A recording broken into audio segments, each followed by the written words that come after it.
Right here. There you go. That's what I needed. All right, folks. Welcome back to season 4 of the Profit Power Hour. And yes, this is our walk on for today for a fantastic webinar to talk about how to think about AI and labor efficiency.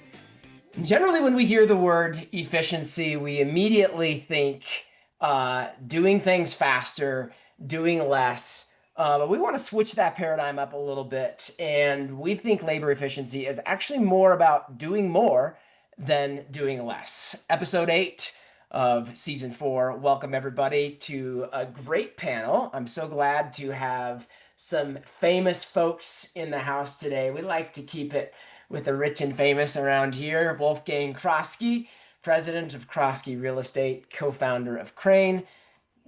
Wolf, are you better known as the co-founder of Crane or the president of Croskey Real Estate at this point? I'm locally people like, I have friends that are like, what is Crane? I'm like, yeah, don't worry about it. But in this context, Crane would be a much better thing to associate with than, not that my PM company's bad, but it's like, yeah, we all have one. All right. Todd Ortscheid, CEO, Revolution Mental Management, partner at PM Assist. Yeah. And Lacy Hendricks, Director of Marketing, Hendricks Property Management, and COO of Clearlead Digital. And what is interesting about all three panelists today is they all live on both sides of the fence. They're all PMs and they're all consultants.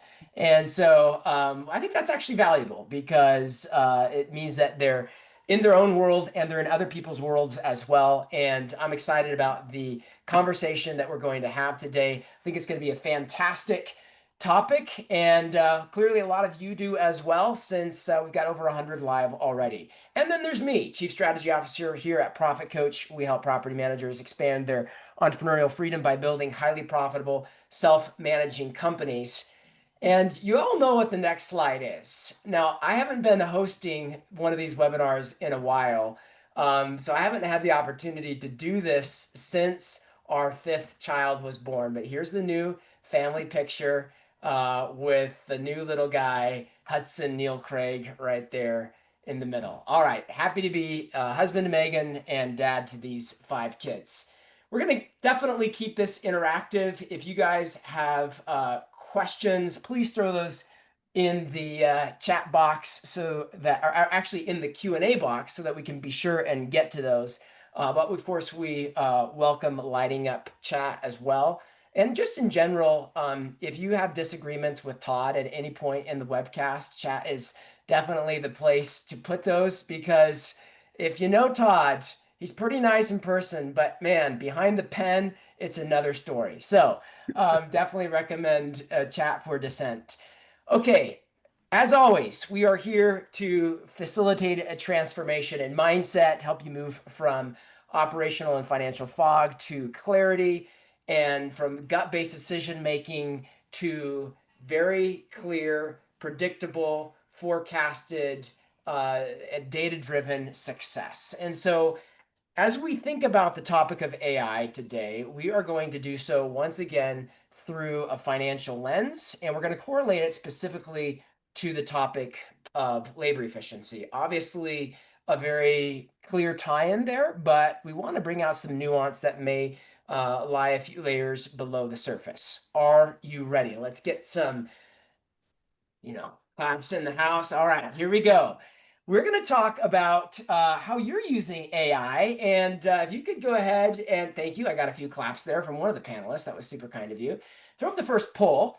How are you using AI today? Crunching data, brainstorming and idea generation, marketing and writing copy, email management, drafting responses, calendar and appointment management, and agentic functions such as answering service, maintenance triage, vendor assignment, etc. Or if you have another function, drop it in chat. Todd, what do you think is going to win out here?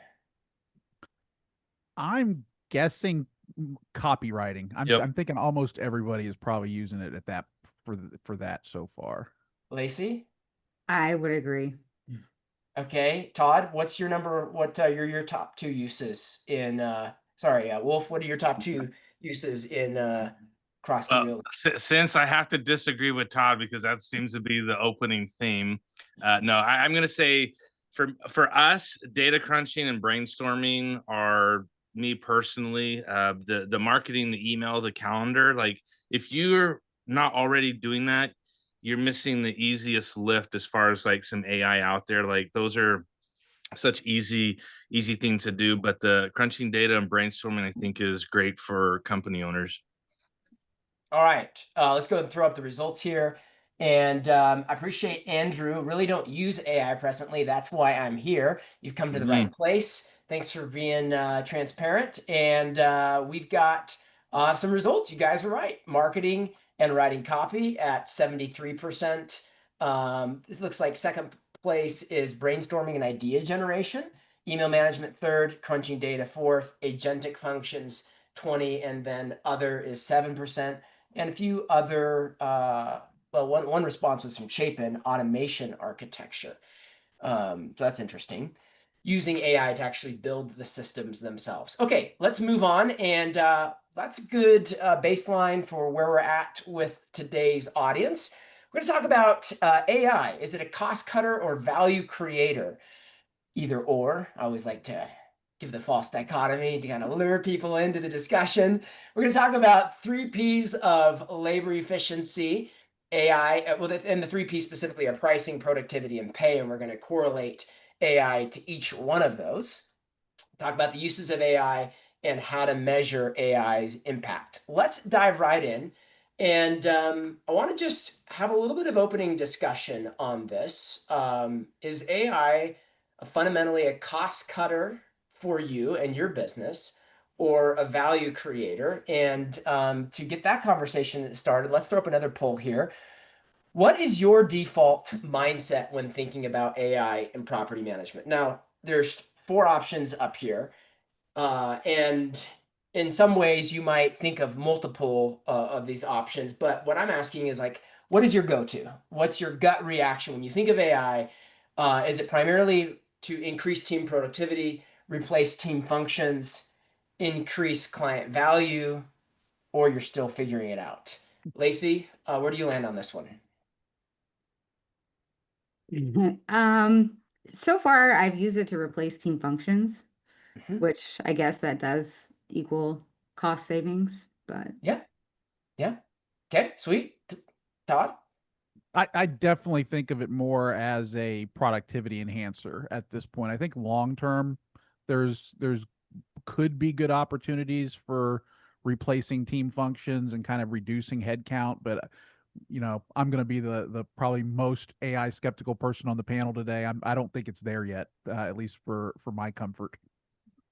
Yeah, and to be fair, like the line between increasing team productivity and replacing team functions isn't particularly bright. Like in some senses, that is there's a degree to which those could be one and the same thing, right? You're replacing an aspect of their role and therefore enhancing productivity. They don't have to click as many buttons. You're not necessarily replacing them, but hey, if they click less buttons, I guess you replaced a function. So just to be a little more nuanced there. Todd, how about for you? For Wolf, Sorry, Wolf. Yeah. man, just you see 2 guys that like ice cream, and we're both the Todds. Exactly. I'll take that as a compliment today because Todd's pretty dang astute. So for me, I think as an industry, we're still figuring it out because it's just kind of the wild west. But for us, it's been about increasing client customer value. Okay, awesome. So we could do more with less and make things great. Yeah. Okay, let's go back to this question and just have a little bit of a discussion here. When you think about AI, is it fundamentally cost cutter for you? Is it fundamentally or value creator? And I think like a lot of us initially think, productivity enhancement. But I want to just open the conversation up a little bit bigger and ask the question like, thinking abundantly here, what are the ways that we need to be thinking about it as more than just cutting costs? I think some of those applications are fairly obvious. And what are you guys thinking in terms of creating value with AI for clients and also team members, right? Like to me, value creation is both external and internal facing. And when I help my team members do more, accomplish more, and be a better and more productive workforce, that's actually creating value for them, in my opinion. I'm curious your guys' thoughts on this. Lacy, I'm gonna toss this one to you. So I don't really think that using AI tools reduces cost, because if you're using them effectively, you're using lots of expensive tools. So while you may not be spending it on um, your staff, you're still spending it somewhere. But it's what we've started to do in our office. And our owners and tenants really like where we've taken it, because it has created the value.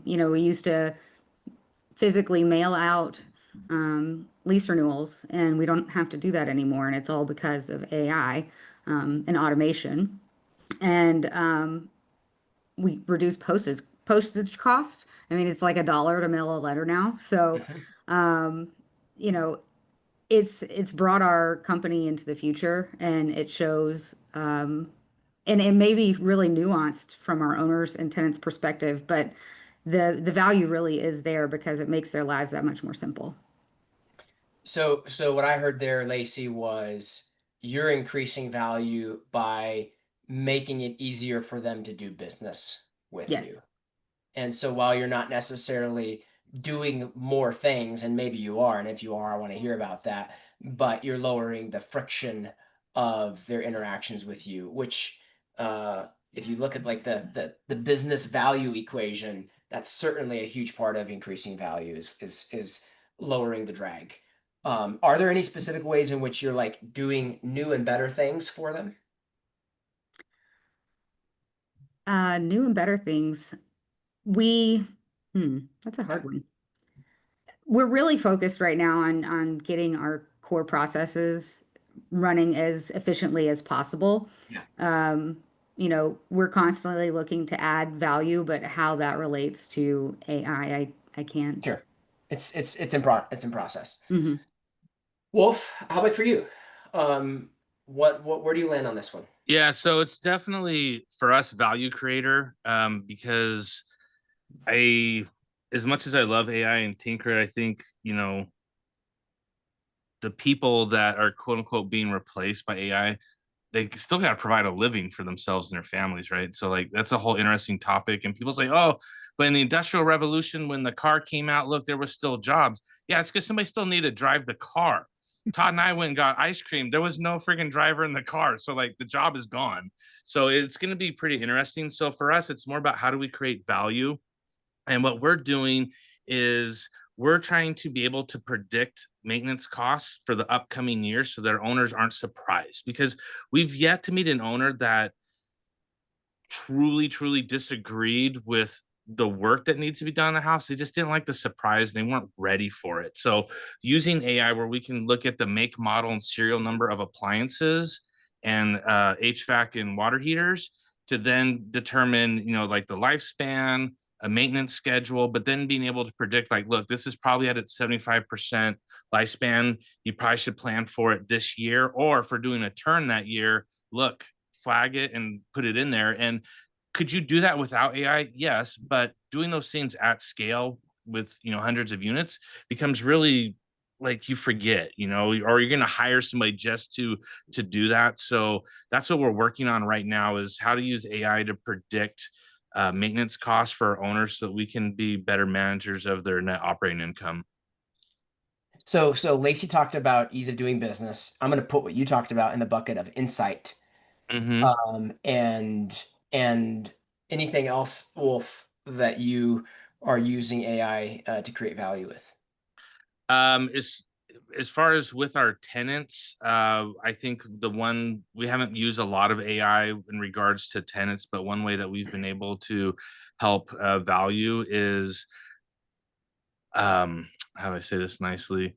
you just going back to the copy, using AI to retool a lot of our writing to make it more accessible to all different grade levels and abilities and stuff. So it's definitely been helpful for that, where getting rid of jargon, telling AI like, hey, run through this either the lease document or this addendum, whatever, and retool it so that it's accessible for a 7th grade reading level or whatever. And not saying all tenants aren't educated, that's not the message, but just we're trying to appeal to the masses. And so we found that it's cut down the number of phone calls within the first 30 days of move-in, with tenants asking questions, how do I do this, or it's like, didn't you read your lease? Or that's something that we're tracking and trying to reduce. Awesome. We're going to get into more specifics. Todd, your thoughts in terms of AI cost cutter or value creator?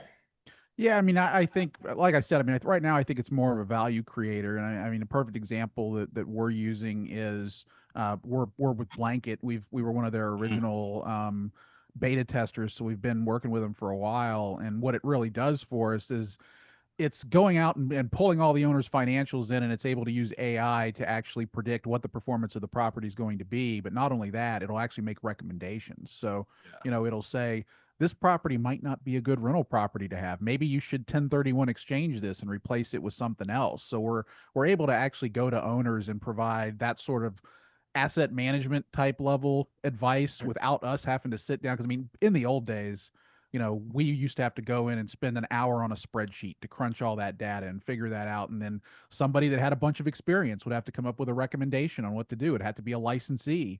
And now that's just all automated. And I've got a remote team member who can take all that data, drop it, copy and paste into a quick email and send it off to an owner with some recommendations. So, those sorts of things not only make it a lot easier for us to provide a service that would have been difficult for us to provide in the past, but it's just providing more insights to owners and investors so that they can make good decisions.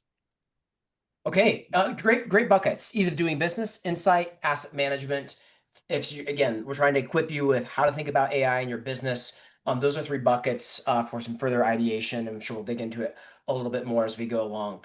I want to talk just a moment about how does AI fit into the profit model of a business. And this really comes down to the whole concept of labor efficiency. And essentially, we've talked about it many times on this webcast, but essentially labor efficiency is very simply how many dollars of revenue do we generate for every dollar we spend on direct labor. And there's different ways that people look at this number. Some people look at labor efficiency through the lens of what % of my revenue do I spend on labor? And that's a fine way to look at it. Ultimately, it's the reverse of what you see on the screen. But we really do like to look at labor efficiency through the lens of the ratio of how many dollars of revenue, how much value can I create relative to what I'm spending on direct labor. And what that does is, just on the surface, it makes the thrust of labor efficiency more about driving value creation and revenue than it is about cost reduction.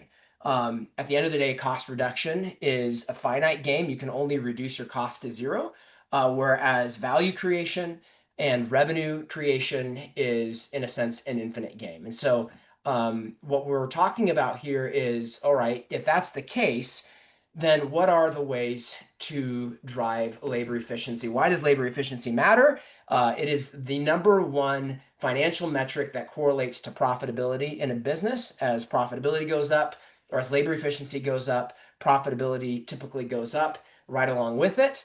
And so if we want to drive those outcomes, what's underneath the hood of labor efficiency? We call it the 3 Ps of DLER, specifically pricing. That's the revenue side of the equation, how many dollars of revenue. It's the productivity, which also correlates to the revenue side of the equation, and pay, which tends to correlate more to the cost side of the equation. So that's the framework, and we're going to dive into talking about AI and pricing, AI and productivity, and AI and pay as we go along here. Let's start with AI and pricing. Guys, your thoughts. Is AI going to drive prices down? Todd, I'm going to start with you on this one. Long term, probably is my best guess. I think it's way too early for that to start happening. We definitely aren't seeing it yet. I've seen a lot more price compression, more come from ancillary revenue maximization than I have from that. And I think we're going to be a ways out until we can Say that actually get again. You've seen price compression come from ancillary revenue maximization? Are you saying on the because management fee side. Yeah, we're seeing okay. in our markets, particularly down in Florida, we've seen a lot of management fee compression as a result of increased ancillary revenue. So I mean, Oh, I okay. think Yeah. that's driven that. When it comes to driving prices down from AI, I just don't see that happening anytime soon until agentic AI is a lot more widespread in the industry and has much better use cases. Right now, I just think it's way too early for that to start having any impact. You know, and I think some of this has to do with whether or not you use AI in purely cost reduction methods, right? So again, part of the point of that last conversation is like, generally speaking, if AI is purely used to reduce costs, then prices probably will go down. But part of what we're trying to get at here is what's the other side of the equation? How can AI actually drive prices up as a result of creating more value? Lacy, Wolf, your guys' thoughts on this? That was my initial thought when Todd was talking. If we're using AI to deliver more value to our clients, why would we drop our prices if we're delivering a better product than we were before? Yeah. We've talked a little bit about how to use AI to add value to your services already. And that was a good conversation. What about the whole, let's just unpack the whole concept of the human function in property management. And essentially, what are your guys' thoughts as to the way that AI is actually going to amplify the human function by freeing people to do more of what they're uniquely able to do, which is be human and communicate and feel and build trust and solve problems. I'm not saying AI doesn't solve any kind of problems. But your It thoughts creates on problems. yeah. But what are your guys' thoughts on, like, again, as we think about value creation, this whole concept of really augmenting people's ability to work and create value inside our companies? So I think AI is really going to get rid of mediocre and good enough, because like if your company is just good enough or your service is just good enough, then why should I pay you? Because I can have AI or some of these tools that will come in Yeah. the future as a DIY landlord to give me the same result. So I think Right. it's going to force us to have to increase genuine value, not BS value, because the owners will say, well, I could have, property management.ai do my property for $29.99 a month, and it has the same list of features that's on your pricing sheet. So why do I need to pay you 8% or X amount percent, right? And so we're going to have to really get into the whole guidance and being able, people are talking about asset management, et cetera. Like that's, I think, the area where we can be a differentiator and hopefully create a moat for ourselves. But if you're just meh, good enough, then AI is going to eat your lunch. Todd, Lacy? Yeah, I would say, I mean, this is kind of like the next step beyond automation. So, I mean, we started out trying to automate everything, through Zapier and everything else to try to make all of our employees' lives easier so that they could have more time to spend Mm-hmm. actually interacting, human to human with residents and owners, because that's where their highest and best use is actually having those conversations, solving problems, those sorts of things. So, I mean, automation was kind of that first step, and now AI is coming in and kind of layering on top of that. So we can start to bring more productivity and free up more time for the humans to actually have those human to human interactions. So that's really what I think the goal is here is not, and that's why I tend to push back a little bit when people say, oh, this is going to cut staffing way back and all of that. My view is no, it's going to make the staff that we have be able to spend their time on higher use uh, functions, where they're actually going to drive more value and create better customer service for people instead of just spending their day sitting in front of a computer clicking through tasks, answering emails, a lot of that stuff will be taken care of automatically with AI, and they'll be able to do a lot of the more, face to face, so to speak, kind of work. Yeah. Lacy, any thoughts on this? I'm just drawing parallels. This whole conversation just now is about like freeing up our staff to be able to build trust with our owners and build those relationships with our owners. And that essentially is what SEO is all about, is building trust in your brand and building trust in your relationship. And we absolutely use AI for every part of SEO almost, it feels like. And the more and more I get into it, the more I just see these parallels of what we're doing in real life is actually what we're doing online too. So it's just interesting to me to see how these two things are playing out side by side. I love that. Unpack that for a minute, Lacy, because like I don't know that I've ever been on a webinar before where SEO came up in a discussion on labor efficiency. But I love the connection here, which is specifically value creation. And the point you're making is that the value creation process for owners starts before they buy in the sales and marketing process. In other words, the degree to which you're able to build trust in the sales and marketing process through the blog post before they even signed a contract with you is probably going to have a significant impact on what kind of contract they're going to sign with you in terms of the fees and prices that they're willing to pay. And now we're right back to RPU and value creation and labor efficiency. So tease us out a little bit more on AI and SEO and building trust. That's a little counterintuitive. Right. So the whole thing about AI or SEO is, you want to build your website to speak to your target client. You want to demonstrate online that you are the best at what you do. And by doing so, you will be picked up by AI and recommended by the different LLMs that are out there, showing that you authoritate or demonstrate trust by their standards, right? You should always do research, but making the blog post very, very specific and bringing you need to really know who your target customer is, and then write the articles and write the content for all of your web pages for that specific client, so that before you even have that conversation, somebody that, like, if all you do is A-class properties or high-end properties, you're not getting somebody that only holds C and D properties. It's like the first layer of the funnel to get the junk out of the way, because it's not valuable to waste your BDM's time talking to C and D owners if you only manage A-class properties. So really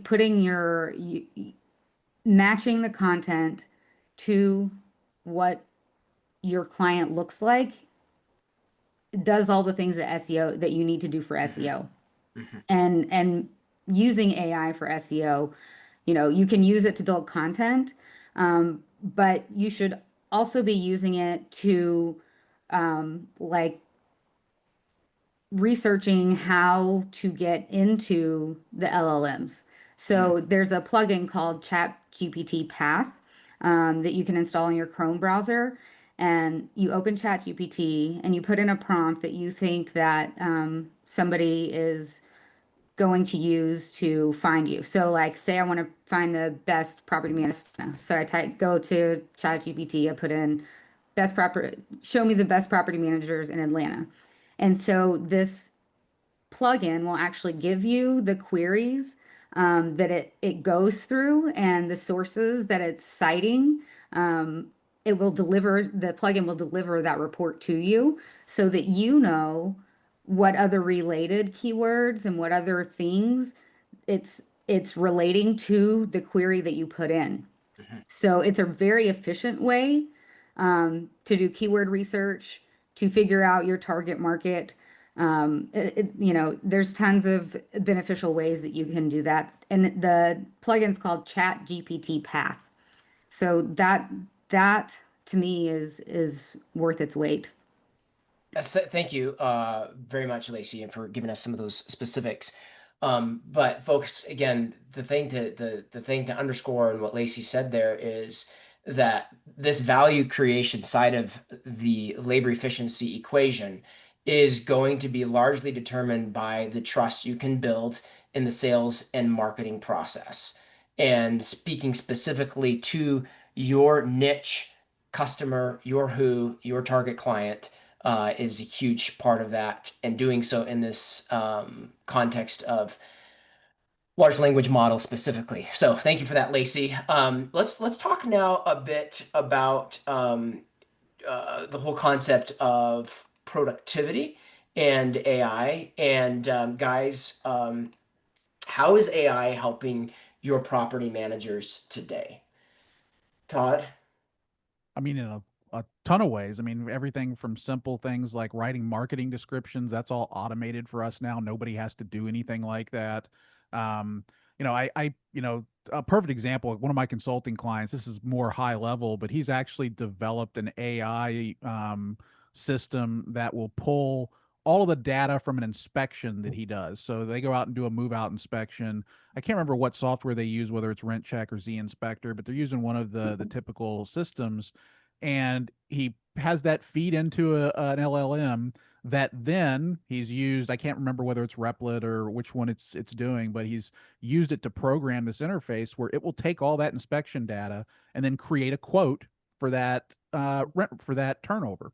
And it's going to do it all automatically. It's doing it using his cost sheet for his market. So they've programmed it already with their cost, what they expect everything to be. And then about 30 seconds, well, not maybe about 4 or 5 minutes, it crunches all this data, spits it out, and then they just click send and it goes off to the owner with this beautiful estimate of what this is going to take. And he said that normally would have taken them an hour to do before, if a human was doing it. So, not only are you doing it much quicker, you're doing it in less than a tenth of the time, but you're providing a much more detailed estimate than you could have done before.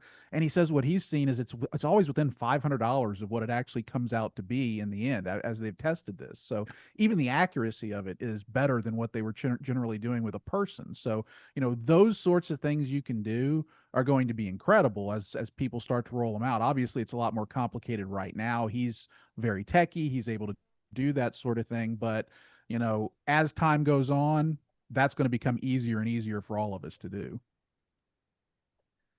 How does that help the property manager? I mean, the answer may seem obvious, but I like I mean, it's experientially. saving all their time. Yeah, time. And not only that, it's not just that. I mean, that's obviously the Right. big one, but the other one is it eliminates any of those surprises. So, nothing makes a property manager's day worse than you've given someone an estimate of 12,000. It ends up being 14,000, and now the owner's mad about $2,000. If you could have gotten the price right from the beginning, and it was, even if you had told them it's going to be $14,000, they're going to be happier in that case because they knew it up front and their expectation was set right. So, the accuracy, the speed, all of it makes the property manager's life easier. What else, Todd? You work with a lot of PM companies. What are some of the other big ways that you're seeing AI helping property managers? And I don't just mean that narrowly. I mean that in terms of leasing agents, maintenance coordinators, all the above. Was that for Todd or me? for Wolf? No, actually meant Todd. We'll go to you. Okay. Oh, okay, gotcha. I thought it was for Wolf also. Sorry. No, No, I mean, I got it right this time. yeah, I mean, one of the easiest ways that I see this make a difference, we've recently, and I think Wolfgang has too. We recently switched to Rent Engine for our leasing automation, and this is out of the box. It's plug and play for the AI in this case. There's nothing you have to program. You don't even have to know how an LLM works. It'll just do all of your leasing inquiry responses for you for the most part. I've added on a little bit of extra, automation where if a message comes in that the AI doesn't know how to respond to, it sends a message over to Slack and, we can go and respond to that. But for the most part, it learns as it goes along, and it gets to the point where it can pretty much handle 90% of any inquiries that come in by itself. So now the leasing agent doesn't have to spend their time responding to any of these inquiries. They don't have to send people application links, any of that kind of, it's all automated. So in the long run, what this does, it not only it makes them more efficient, but it means I'm going to have to hire fewer leasing agents in the future. We can just, have a smaller staff of leasing people to handle that kind of stuff. So all of these kind of things are going to make it much more Wait a productive second, for- Todd. Are you saying less humans you're gonna hire? Yeah, that's what I was Wait a just ready to second here. bounce. Yes. Eventually, we'll see. We'll see what that happens. Yeah. Okay, but Todd, like, what's the nuance there? Because you have pushed back pretty hard publicly on the whole idea of AI teammates replacing humans. That did sound an awful lot like replacing humans. Not that that's intrinsically wrong. I'm just kind of curious, like, what's the nuance in your mind around this? Yeah, the bright dividing line there for me is liability risk. So I trust the AI to respond to someone on how do I submit an application or how many bedrooms is this? That's easy stuff. Where I don't trust it is someone calls in with a leak at their house. I don't want AI handling that because I don't trust it to make the right decision on something that could end up being a $30,000 rehab if that leak doesn't get addressed as an emergency. So to me, it's a matter of how much I trust it to handle high liability risk type items. So, on those sorts of things, I'm not ready to trust the AI to handle that kind of stuff. And I don't know if I ever will be. I kind of come down more on the side of, for those sorts of things, I really want the human to still be involved. And the AI can help them. Like Property Meld, for example, will do this perfect decision type matrix where it'll help you decide who the best vendor is to send out for something. That's helpful. That makes the maintenance coordinator's job easier and more productive, but it's not actually making the decision for them and doing the work for them. That's where I have really big holdups on stuff, is on those kind of items. Where there's a lot of value to be lost or gained. Mm-hmm. Yeah. Wolf, jump in. So I agree with that. That's the kind of our mindset is depending on how big is the shut up, go away check I'd have to write would determine how much AI I want to infuse into the situation. But as far as AI property managers, some quick, easy wins, because I know based on the survey, like I was really surprised only one person said AI for calendar. Like that is the easiest thing to bring some AI into. That's pretty low risk. So for our property managers, AI that they're using daily is around note taking. And I'm not talking about the annoying otter that interjects itself and tells it, hey, I'm here to take notes. And I'm purposely saving some gold nuggets for the last 2 minutes of this webinar so that otter can't catch it for everybody using otter. So there, tell your otter it has to stay the whole time. But anyways, using it for note taking on phone calls and creating summaries and putting the to-do action items right into their to-do list, I think is a huge win, because there's a lot of times where you're taking the call and maybe you're writing it down on a piece of paper and then something happens and then the paper disappears. So we use Plod is a device that we use. It's really great. Obviously you got to follow the rules about call recording and all that stuff, but then even within we use Zoom Phone. There's some other vendors coming out with some phone products that are specific to PM, but having that AI component to those simple tasks where, yeah, I know I'm supposed to take notes, but I either took crappy notes or I forgot. And now that information is gone, or I'm going to try to recreate it the next day and type it into my Lead Simple or Appfolio, whatever it is. So note taking, calendar management, working with emails, I think are huge easy ways to implement AI right now when it comes to your property managers, and then bringing in some of this other cool stuff like the analyzing move-in, move-out inspections. We had one of our members of Crane built an AI that takes the two Z inspector reports and creates the tenant, this is what you're responsible for list, and it's all automated using ChatGPT. So I mean, like there's some really easy things that you can do out there for property management. But I would start with that organizational piece first. Wolf, when we talked before this webinar, you talked about a few other things in maintenance. You talked about how your speed to repair has gone from 8 days to 6 days. What were a couple of the drivers of that? So we use Property Meld as well. Their Max product, definitely have to, attribute some of that to that, because it's helped with identifying the best vendor and looking at not just who may be the best vendor technically, but like who has the best response time or best results when it comes to tenant satisfaction. So that has helped. The other thing is triaging issues a lot more thoroughly. I think has helped quite a bit. We're being able to get the right person at the right time to do the right job. And then the last piece in regards to the speed of repair is we're using some additional AI that we're testing in regards to communicating with the owners in regards to getting those approvals a lot quicker, because we identified that that is a bottleneck when it exceeds our not to exceed, and we got to get approval, and the owner wants to him and haw over $3, and we're trying to get that. So that part has helped. Specifically, what is helping that approval process, Wolf? Just using AI to look at the messaging and automatically start going to the owners and prepping them. So it's not, I wouldn't say it's anything like super high tech AI, but just bringing it's not automation either, because there's ways to automate that, but it doesn't have the AI component where it's drafting a message based on the context of that specific meld. Yeah. All right, Lacy, I know that you are not only SEO specialist, but process guru at Hendricks Property Management. Where's AI helping your property managers?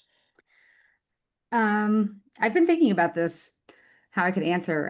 One of the things that we implemented early on was the jot form bot on our website, which most people do have bots on their website now. And props to Todd for helping me test it out. And, you set it up and you train it and everything. And we've got it now to where you can submit a work order through the chat bot, and it goes to the property manager, which is really nice because if you that situation where the roof has fallen down from the first story because there's a busted water leak or something like that, the property manager gets notified right away. I don't know why the tenant would not call that in, but because their sometimes you rent can't was ask due why. and they didn't want to trigger a 3-day notice. Yeah, exactly. But so they'll use the chatbot to submit work orders. They use it for, we get a lot of leasing inquiries through there. Like Todd said, how many bedrooms, how many application process, that kind of stuff. So it is a really low level tool that we have as far as complexity goes, but it really does keep the phones quiet because all of the answers that you might ask on a phone call can be answered through that chatbot. And we are in San Antonio, so we have it fluent in English and Spanish as well. Love it. And someone was asking what you're using. I think you said Jotform. What do you love about Jotform for the bot? I mean, it's just easy to use. I use Jotforms for so many things already. And it was kind of confusing when I first set it up because the integration between the forms and the bot. And I don't think that when they first launched it, they really had that worked out yet. But now that it's been, I don't know, it's probably not a year now. It's the workflow has come is a lot better, so that when they are chatting with it, it successfully pulls up the work order form right there within the chat. Yeah. I would Okay. also say it's, I tested out a ton of these things, and it is by far the most conversational, smartest of the chat bots. If you ask it, it'll tell you it's AI, and I have it set up to tell people that, but most of the time you wouldn't know if you were just sitting there talking to it for most things. So I mean, it's and it comes that way pretty much right out of the box. It gets better and better as you keep training it, but it works really, really well, and it's super easy, like Lacy said, to implement your forms and everything with it. So it'll figure out what form you need for someone to fill out, and it'll offer it to them, and it'll guide them through it, asking the questions for what to fill out on that form. That's great. Anything else, Lacy? How else is AI helping your property managers? Any other functions that you've found to be particularly assisted with AI? My staff is very slow to adopt, so my husband and business partner I was just gonna use say, it. isn't your husband on staff? Yeah, my husband and business partner probably uses it the most for reporting and those fun KPIs we get to pull. And then my director of operations, and like Todd said, for listing descriptions. And just another little pro tip for SEO here: the listing descriptions, current word on the street is they need to be capped at like 60 words, where because it's too much information. It's not capturing attention. People are looking at the pictures. They don't care about what your words say. So make the words that you choose very intentional, so that when somebody searches specifically they're looking for in a property, it pulls that property up. And keep it short and sweet, because 400 word property description is not doing anybody any good. Yeah, most of our rentals don't even have 400 words of positive things to say about them anyway. So like 60 is actually helpful. Hey, so I want to ask a question here, which is everybody's like not wanting to talk about replacing team members too much, but if you were to cast your vote, what do you think is going to be the first traditional role in property management that's going to be 70% replaced by AI? Todd. Oh, that's a really good question. Um, And folks, dump your response in chat. Sam said accounting. Todd said maintenance coordinator, accounting, marketing team member, receptionist. All right. So everybody throw your perspective on that question. What's the first team member in a traditional property management company that's going to be 70% replaced by AI? yeah, I would say it's either receptionist, or we're toying with the idea of actually using it as a BDR to assist our BDM. So we've been talking to a couple different vendors about that. And if so, because I mean, we don't have a BDR right now. We've always just had a BDM, and now we're looking to supplement that with having an assistant. And if so, not only would that be a team member that we've replaced with AI, it'd be a team member we never had who ended up being AI right from the start. So, we'll see how well that works out. Wolf? So I'm gonna go against everybody that's screaming leasing agent, receptionist, because the last thing I want to deal with is the AI press one, press two, or say it again. I couldn't understand you. Could you repeat that? Forget that crap. I think the first one is going to be bookkeeping and accounting. I think Lacy? that's the where it's at. So in our office, we don't have any leasing agents, and we haven't in 4, 5, 6 years maybe. Um, but on top of that, the lady that did most of our like billing, and she's more of a bookkeeper role, not really accounting. I mean, she doesn't work for us anymore, and it wasn't because we automated her job. She had some health issues, but then after she left, we automated her job. So we have one person doing the job of, I mean, he's doing his original job plus hers also. Awesome. Okay.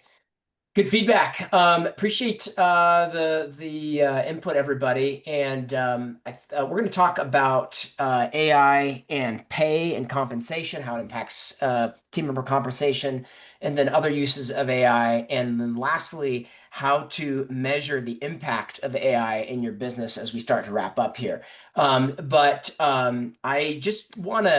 to just, as a kind of a baseline takeaway for this webinar, I want to encourage you to think about all three aspects of labor efficiency: pricing, pay, and productivity. It's not just about cutting costs, as we've said.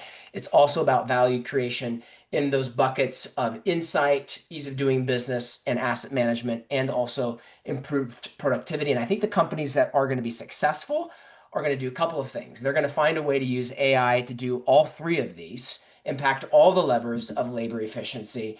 And then I think there's also going to be companies that stay true to their why. In other words, that are focused on solving a particular problem for a particular kind of client in a way that's aligned to their core purpose.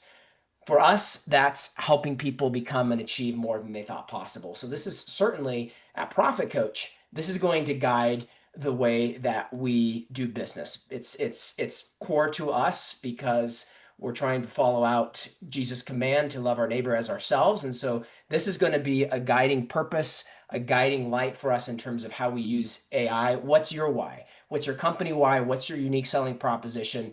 And how does AI fit into that? So we want to help you think through labor efficiency in your company and get you some clarity on identifying your top opportunities for improving labor efficiency. So if you'd like to chat with Brad, our CEO, on this, get some real numbers into the equation. A lot of people are hearing the AI conversation, but AI may not be the number one way that you need to improve labor efficiency in your company. Maybe it is, maybe it's not, but we want to help you get a clear data-driven answer to how efficient is your team today?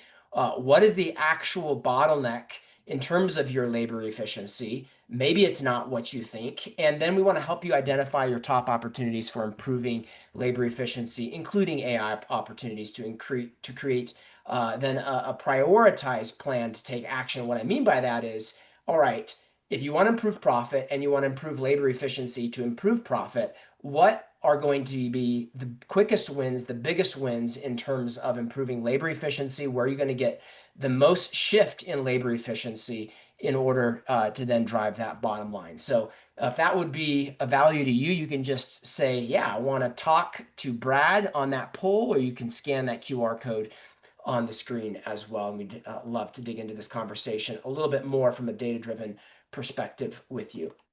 Okay, let's talk about AI and pay. We're not going to spend a lot of time here, but I'm just curious, like, guys, your thoughts. How is AI going to impact compensation for your property managers? Do you see yourself paying them more as a result of them doing more high-value functions?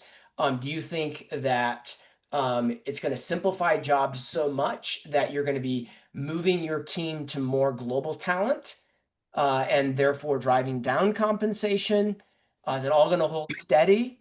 Todd, what do you think is going to happen to pay in your company as a result of AI? Well, I mean, we've already maximized the extent to which we can outsource internationally. We basically have nobody in the States except Lacy. It's hard to go more than fewer than nobody. Yeah, we've got very few people here, so I mean, I don't think we You're can just do going to move anything from there. Mexico to Antarctica, so there is another step for you. So yeah, I mean, I don't see that happening. I see the slide. It says lowering pay. I mean, aside from that, I mean, I'm a Keynesian and an econ major, and I can tell you what Keynes talked about, the stickiness of wages. Wages never drop. That's just not how it works. So it doesn't matter what happens with AI. Wages will be Well, sticky. no, what that meant was like wages have dropped in property management as a result of the move to global talent. Sure, just with moving to Glow, yeah, you're outsourcing as opposed Sure. to having people in the States. And if you haven't already done that, by the way, you really need to do that. I mean, this is you're years behind at this point if you haven't outsourced at the by now. But this does make it easier to do that. Once you start having more automation, more AI, it just makes it easier for people to be wherever they need to be in the world and get the job done. So if you haven't already started to outsource, then this is certainly going to make it easier for you. You need to get on top of that. But what do you think is going to happen to compensation for your existing team members? Is this going to allow them to create so much more value that you think you will pay them significantly more or not? I doubt it. I already pay at the top of the market anyway, so I doubt that'll be the case. But anything's possible. We'll see. Okay. Lacy, you're muted, but it was good, I'm sure. I'm sorry. What I was saying was, I think that if our CSAT were to improve dramatically, I couldn't not at least give a bonus to our employees, but I don't see it making a huge boost to their, base pay. Yeah. Wolf, I've got an answer to this question, so I hope you don't steal it. Go for it. Well, now the Otters left the meeting, I'm dropping nuggets. All right. So All right, do it. I think it's going to increase pay, but we're going to expect more from the employees. So I think a new term is going to be AI literacy. Like, how AI literate are you? Do you know how to speak prompt ease or whatever we're going to coin that? Do you know how to work with an AI agent? Because it's where these AI agents I think are going to be headed is they're going to be team members, and we don't have to pay them benefits. But I don't know if they're going to unionize, Todd, but don't give them that idea. These AI agents will get to a point where they're considered part of the team. There will still be those that treat them as second class, like just like we have people in our industry that treat remote team members as second class, but they are going to be part of your team. And how well can you work with them? How are we training our staff to be able to work in an AI infused environment? Because I agree with Todd on the maintenance piece. I don't think AI is ever going to be able to fully take on maintenance. And I'm not just talking about the screwdrivers and hammers part, but the triage, coordination, et cetera. But I think it's going to be heavily AI enabled, the person that is fulfilling that role.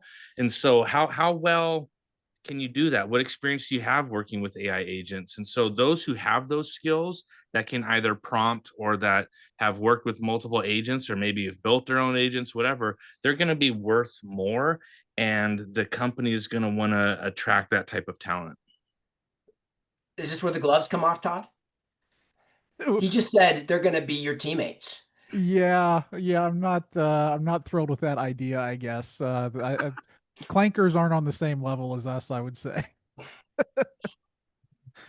All right, I get your point, Wolf. You're going to be working with them on a daily basis. Here, one of the ways that I think it's going to drive compensation changes is that it's actually going to create more clarity around performance.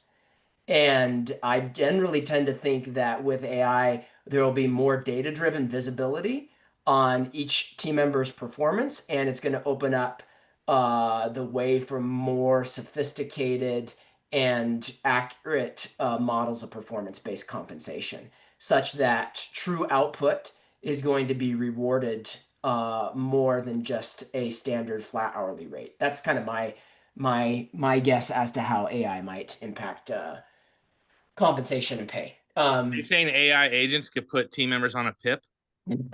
Exactly. I think it's totally HR. feasible. Like it's monitoring outputs. Exactly.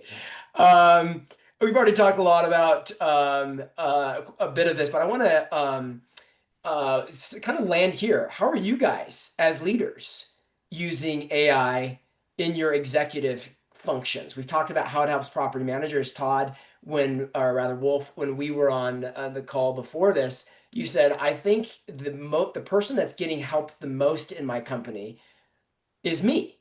Talk about that. Yeah. So, not being a multi-thousand-door company, business intelligence tools weren't always accessible up until recently. And so the larger companies could have these BI tools, business intelligence, where you can pump in your data and that spits out pretty charts. And you're like, all right, look at this. So that's becoming a lot more accessible to companies of any size, and not just PM, but any business. And so having that information now allows me to make better decisions, and having information that will I know is not only live but is consolidated. Because one of the issues we have in the PM world is our tech stack, right? Well, each tech stack then has its own dashboard or its own reports or its own notifications or things that we got to monitor. Well, how do we consolidate all that into one spot where, as the company owner, I can see what levers do I need to push and pull? Who do I need to meet with? Where are we exceeding? Where are we dropping the ball? And that was a challenge because the information was everywhere, and trying to, get meaning when Appfolio report says one thing, but really I need to then pull reports over here and kind of combine it. It was time consuming. So we've built our own operating system where we're bringing in all those pieces and helping them work together with AI. And definitely not done yet, but it's helped quite a bit in identifying, like I've been talking about maintenance. We've changed some of our maintenance processes, and now we're looking at leasing, because days on market has been increasing and our owners are feeling that. So we're looking at how can we use AI, but getting data from Rent Engine and a couple other places to then make a much more a better informed decision on the recommendations that we give either leasing agents or our property owners on not just pricing but marketing strategy, move-in specials. Now starting to have data like, does a move-in special really move the needle I think those are all things that are going to help us. But before AI and being able to do that, a lot of it was just kind of gut reaction, or like, well, that's what our industry does, so I'm just going to keep doing it. Lacy, how about for you? How are you using AI personally as a leader? So I use it every day for content creation. And content creation has to be done very meticulously. So you have to like craft your prompts really, really well. And you can even use AI to help you craft your prompts. But just like every other piece of the conversation that we've had here, at the end of the day, you still have to go through it yourself, because you can't just post garbage. I mean, it just the output. If it sounds like it's not written by a human, it's not going to perform well once you post it. And so using it to, you know, using a well-structured prompt to get it to deliver the exact results that you want, and then just going back through it is much easier than trying to reinvent the wheel every single time. You know, I've built my own GPT to, like, I don't have to prompt it anymore. Like, I give it just like, I have to give it a prompt, but it already knows what outputs that I want when I put that prompt in. So I don't have to get into the nitty gritty every time. Like, I just say, I just tell it what I want the article to be about, and I give it the format that I want it to be in, but it does all the technical stuff for me that makes it optimized for readability by web crawlers and LLMs. And the other part of that is I use it to build schema. So a lot of coding that goes onto the back end of your website that makes it even easier for LLMs to crawl, or the web crawlers to read, because you're speaking their language, right? So if we post something that's a million words long, it's not going to use all of its crawl budget on reading your really, really long blog post. So if you can put the highlights of that into the back end of your website, it would read that instead. And that just gives you, it makes the crawl budget for your website go farther, and it narrows down and really specifies what that specific page is about. So I do a lot of like that type of coding with it. Super helpful. Love the nuggets there. Todd, wrap us up. How do you use AI personally to amplify your leadership and productivity? Yeah, I mean, I would say it's mostly data analysis, because I'm a big picture guy. I'm very little in the weeds nowadays in my PM company, since I spend so much time on consulting stuff. So it's usually bigger picture. So to kind of piggyback on what Lacy's talking about with SEO and content generation, one of the biggest questions I always get from consulting clients is, yeah, I know I'm supposed to be doing content, but I never know what to write about. I never know what's going to move the needle. So, I mean, something you can do, I just go into SEMrush, for example, which is, one of these softwares that helps you with SEO and all that kind of stuff. And I have it download all of our organic keywords. I'll export a spreadsheet with all the data on the volume, how easy it is to rank for that keyword, all of that, throw it into Claude or Grok and say, here, what is my best opportunity to get the most bang for my buck on search engine optimization right now? And it'll crunch all that data and it'll say, focus on these 5 keywords. These are the biggest things that you can move the needle on the quickest. And it's that kind of stuff. It's all the things that it would take me hours to sit there and go line by line through a report and figure it out. Instead, I can just throw it into Grok and it gives me an answer in 30 seconds. And then I can send it off to my marketing manager and say, here, do this. So, that's usually where I find it most useful, is that kind of stuff. Yeah, 100%. Love it. Can I say one more Yeah, please, thing? Lacy. I know that every conference I've sat in for the last 10 years has said, you need to be creating a video, you need to be creating video. You need to be creating video with the LLMs. You need to optimize your videos for the same keywords that you're optimizing on your website. So just to put that out there. So what's an example of that? So like if you were to do a blog, so last week I wrote a blog on, or yeah, it was last week I wrote a blog when the NARPM article came out showing or about the case in Louisiana with the ESA, where the judge said you have to prove that you have a financial burden to pay the pet deposit, or the pet deposit can be waived. And so I created that blog, and then I went and made a YouTube about it, and I organized the words in the video to align with the words in my blog, and then the description has those same keywords and everything in it. Was the video actually you, or was that generated too? It was generated.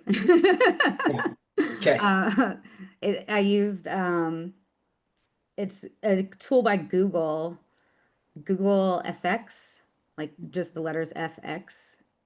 And you can create like 8-second clips for free. So then I took it and dropped it into Canva and doctored it a little bit and uploaded it. And, you know, it had, it ended up being like a minute and a half long. There's like 10 different actors and 10 different settings. You know, that would have taken me a month to produce in real life. And there I have, and it looks professional. It doesn't look like it's AI people. And I've tinkered with lots of AI toys. But the Google one is legit. Thanks for sharing. All right, guys. We're gonna wrap it up here. How do you measure AI's impact? Which AI outcomes actually lift RPU and labor efficiency? I'm just gonna throw a couple of numbers out here and quick takes from Lacy, Wolf, and Todd. What do you think are the best ways to measure AI impact in your business? Obviously, labor efficiency is one lens. I think units per FTE is another pretty obvious lens. Here's one. This came from Wolf. SaaS dollars per unit. Yep. In other words, that's actually going to not necessarily show AI's impact on productivity, but certainly on your budget. And then the mix of US versus global team members. I think AI is going to impact this, but if you're like Todd, it's kind of hard to go more one direction than he already is. Any other numbers you guys would throw out to the people on the call today wanting to know, how do I measure the impact of AI in my business? Any other numbers? NPS. Oh yeah. But I would also say TLER, because this isn't just a direct labor thing. I mean, this factors into everybody. Yeah, you're good point. And NPS, Wolf, because you expect NPS to go down as a result of using AI? No, I would want it to go up. But if it is going down and the only change was the use of AI, I know that this whole outsource my receptionist to AI is bunk, because it's frustrating people and they're not satisfied with their service. Lacy, you get the final word. I'm going to go with one that's a little less quantifiable, but I like that. I would like to quantify or like measure if it's making my staff and myself happier, because it's freeing them up to be able to do more things with their time, but more meaningful things with their time. But also it's freeing them up to finish their jobs in less amount of time, so they have more free time for themselves. Yep. Took the words right out of Adam Willis's mouth. He said ENPS. Yep. All right. Thanks, everybody. A great conversation. Join us next time on Wednesday, September 24 at 12 p.m. CT for episode 9 of the 2025 Profit Power Hour. Thank you guys so much for joining. Thank you, Wolf, Todd, and Lacy. Appreciate you guys sharing your expertise and hard-won learnings. Thank you, everybody. Have a great rest of your day. Yep.